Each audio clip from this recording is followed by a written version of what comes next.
something, I'm just looking forward to Jannah. Then I'll decide once I'm there what I want. The reason I say that is I have a lot of people asking me more than 200-300 questions over the last few years. Will my cat be in Jannah with me? And I'm intrigued at the love that the people who send these questions have for their cats. And I know the answer, but I can't break their hearts. So I have to tell them, the Almighty promises you, and He promised all of us, and this is a serious matter. He says, when you get to paradise, you will have whatever you want, how you want it, when you want it, in the way that makes you happy, without changing what you want, even by a speck. So I sit and I think, people have husbands they don't like, people have wives they don't want, people have animals, people have so much, and I think to myself, what's going to happen to them? They just need to know, please get there. Then you're going to see what's going to happen. You will be amazed. We are thinking with our little brains of humankind here, when you get there, you're going to have the super brain, which is totally perfect. You're going to have the existence that's blemishless. No Photoshop, it's real, you know. It's real. You don't have to try and change things. No makeup. It's actually fact. That's who you are. And if you want to be someone different while you're thinking, you're changing. If someone wants to see you different, they'll be seeing you different while you're seeing yourself different. I can't even explain. So then I tell them, you know what? Please just get to paradise first. Talk about your cat there.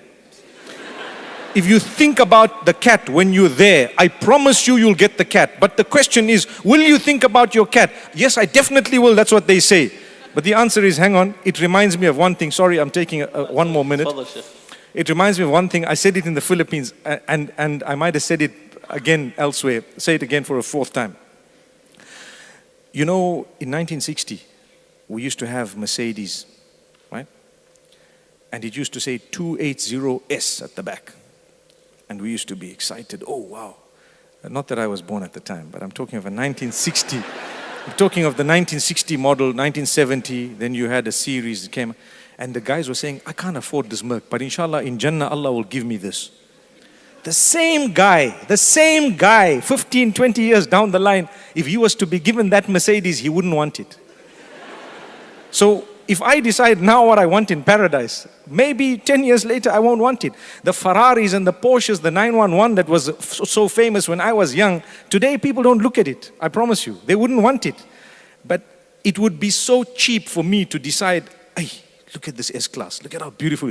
Allah, give me this in Jannah. 10 years from now, I won't want it myself here in the world. Forget about Jannah. Because the model is gonna change, everything changes. So this goes to show, my brothers and sisters, it's a fact. When we say we want something in Jannah, this is what I'm gonna do in Jannah, you know what? Forget about all of that. Just prepare for Jannah. Just make sure you are there. Once you're there, trust me, you'll never be let down. People say, if men get this, what am I gonna get? I promise you, you're gonna get better than men. You know, I always say, you know, it's a question that a lot of people don't like, but I want to raise it, okay?